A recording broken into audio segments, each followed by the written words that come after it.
Good afternoon বন্ধুরা, welcome back to my channel. কেমন আছো সবাই? আশা করি সবাই ভালো আছো। আর আমি চাই তোমরা সবাই ভালো থাকো, সুস্থ থাকো। আর তোমাদের ভালোবাসা নিয়ে আমি আরেকটা নতুন ব্লগ শুরু করছি। তো দেখো, আমরা ট্রেন থেকে নেমে গাড়ির কাছে চলে এসেছি। আর আমি ওই ট্রেনে থেকে নামা পর্যন্ত দেখিয়েছিলাম, তারপর আর দেখাইনি কারণ এডিটিং করা হয়নি, তাই জন্যেই। আর ভিডিওটাও বড় হয়ে যাবে। আর এবারে সবাই মিলে আমরা গাড়িতে উঠে গেছি, আর এটা আমাদের বাড়ির গাড়ি। আর সবাই কিন্তু আমার বাড়ির লোক। এটা আমার দাদার ছেলে, বড়দার ছেলে। আর এদিকে আমার দিদির ছেলে আছে। আর সামনে তোমাদের দাদাভাই বসেছে, কারণ বাবু ভীষণ কান্নাকাটি করছিল, কারো কাছে যেতে চাইছিল না। সবাইকে দেখে আতঙ্কিত হয়ে গেছে, কারণ এ একবার টানছিল, ও একবার টানছিল কোলে নেওয়ার জন্য। আর চলে এসেছি একদম বাড়ির কাছে। এই যে কলেজ, আমাদের ইসলামপুর কলেজ, আর কলেজের পাশেই কিন্তু আমাদের বাড়ি। তো একদম চলে এসেছি বাড়িতে। বাড়ি বলতে কি, এটা কিন্তু আমাদের অস্থায়ী বাড়ি। এখানে আমরা কিন্তু বড় হইনি। আমরা অন্য জায়গায় বড় হয়েছি, মানুষ হয়েছি। 5-6 বছর ধরে এইখানে আছি। এই যে একটা ছোট্ট ঘর, এই ঘর সমেতে এই জায়গাটা কেনা হয়েছিল আমাদের। তো গাড়িটা পর্যন্ত ঢুকানোর জায়গা নেই, তাই জন্য এইখানে আর কিছু করা হয়নি। অন্য জায়গায় জায়গা নেওয়া হয়েছে, সেইখানে ঘর করবে। তো কিছুদিনের জন্য অস্থায়ীভাবে এইখানে আমরা আছি। আর আমরা কিন্তু এখানে বড় হইনি। আমাদের গ্রামে বিশাল বড় বাড়ি আছে। আর এইখানে এই যে বললাম না, কি কারণে আছে, কি বৃত্তান্ত, কেন আমার মা এখানে থাকে, পরে অবশ্যই তোমাদের অন্য ভিডিওতে সমস্ত কিছু বলে দেব। তো দাদারা আসতে পারেনি, দাদারা ওই বাড়িতেই আছে। শুধু বৌদি, বড় বৌদি এসেছে, ছোট বৌদিও আসেনি। পরে আসবে, কারণ ওই বাড়িতেও অনেক কাজকর্ম আছে। আর সব বাড়ি ফাঁকা ছেড়ে তো আর আসা যাবে না। তাই জন্য ছোট বৌদি, দাদারা আসতে পারেনি। আর দাদাদেরও একটু কাজ ছিল বলে আসতে পারেনি। গাড়িটা পাঠিয়ে দিয়েছিল, আমার ভাগ্নে নিয়ে এসেছে গাড়িটা। আর আমাদের ভাগ্নি স্টেশনে আনতে গিয়েছিল। তো ওর মামি এই যে দেখো ডেকোরেশন করছে, ওর মামি আর দিদুন, ভাগ্নে আসবে বলে। আর দিদুনের তো সেই মজা, কারণ নাতি আসছে প্রথম তার কাছে, তার বাড়িতে। তো সেই জন্য খুশি খুশিতে দেখো মালা গাচ্ছে, সাজাচ্ছে। আর জানো তো, বাবু আসতেই এত কান্নাকাটি করছিল, অস্থির হয়ে পড়ছিল। তো তাই জন্য ওকে না ড্রেস ট্রেস চেঞ্জ করিয়ে, ভালো করে মাথা টাথা ধুয়ে, স্নান করিয়ে একটু ঘুম পাড়িয়ে দিয়েছিলাম। আর একটু ঘুম পাড়ানোর পরেই কিন্তু এই কাজগুলো করানো হয়েছে, কারণ ও ভীষণ কষ্ট পাচ্ছিল। অত দূরে রাস্তায় এসছে, তারপরে সবাই ওকে টানা হেঁচড়া করছিল কোলে নেওয়ার জন্য। আর ও কাউকে ভালো করে চেনে না। আর তাই জন্যই খুব কান্নাকাটি করছিল। তারপরে দেখো, ওর মামি এই যে মালা পরিয়ে দিল। এবার বরণ করে নেবে ওর মামি আর ওর দিদুন দুজনে। এই যে দেখো কি করছে দুজনে। আর আমার সোনাকে দেখো, খালি এই যে এইগুলো ধরছে, মালা মুখে দিচ্ছে। এই যে দেখো, বদমাস, শুধু মুখে দেয়। এত বদমাশি করে এখন, যা পায় তাই শুধু মুখে দিতে থাকে। এই যে দেখো, ওর মামি এদিকে বরণ করছে আর ওইগুলো সমস্ত কিছু মুখে দিচ্ছে, দুষ্টু।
বেলা শেষ, এবার দেখো মিষ্টি বেড়েছে প্লেটে তোমাদের দাদা ভাইয়ের জন্য।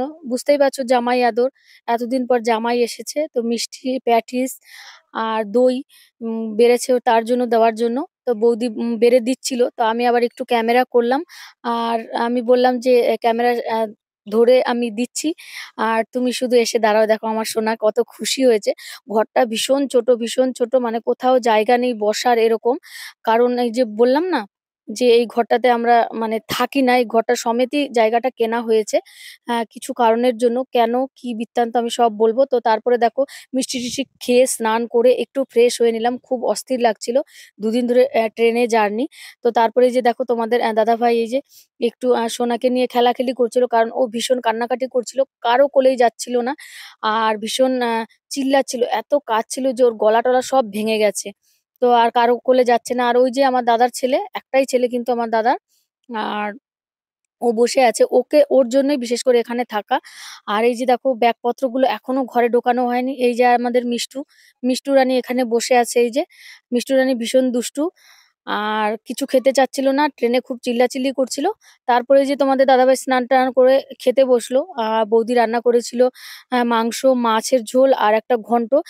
কারণ বৌদি আর বেশি রান্না করতে পারেনি, রান্না করে আবার আমাদের আনতে গিয়েছিল স্টেশনে। তো সেইখানতে এত দূর গেছে, প্রায় আমাদের বাড়ি থেকে 1 ঘন্টার রাস্তা। আহ পৌনে 1 ঘন্টা লাগে, রাস্তাটা একটু খারাপ তো, গাড়ি নিয়ে গেছিল। আর ভালো হলে আধা ঘন্টায় পৌঁছে যাওয়া যায় কিন্তু।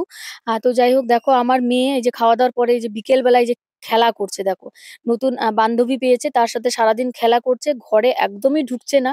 আর ঘরটা বললাম তো ছোট, জায়গা নেই, আর ঢুকবে কি।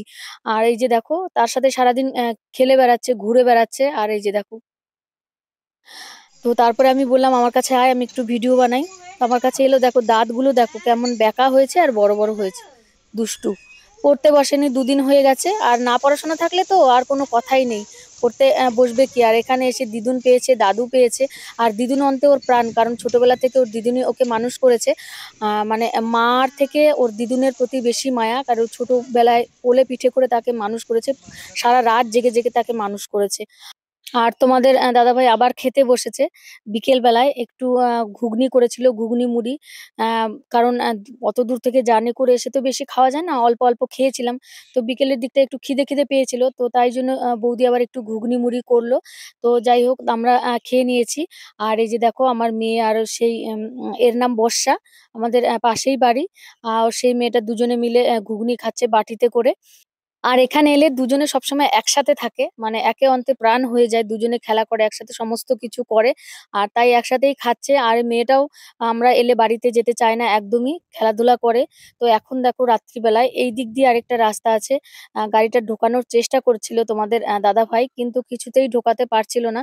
কারণ রাস্তাটাও সরু, আর রাস্তার উপর দিয়ে একদম মানে টিনগুলো বাঁধানো আছে, যাই জন্য ঢুকলোই না লাস্টে।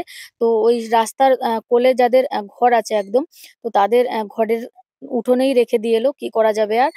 আর কারণ বাইরে রাখতেও, পেছনের দিকটা পুরো মাঠ আমাদের, তো বাইরে রাখতেও একটা ভয় গাড়িটা। তো যাই হোক, তাই জন্য ঢোকানোর চেষ্টা করছিল বাবা আর তোমাদের দাদাভাই, কিন্তু কিছুতেই ঢোকাতে পারেনি। তারপরে ওই সাইডে রেখেই চলে এসেছে। তো যাই হোক, সবাই দেখতে পেলে কি হলো না হলো আজকের।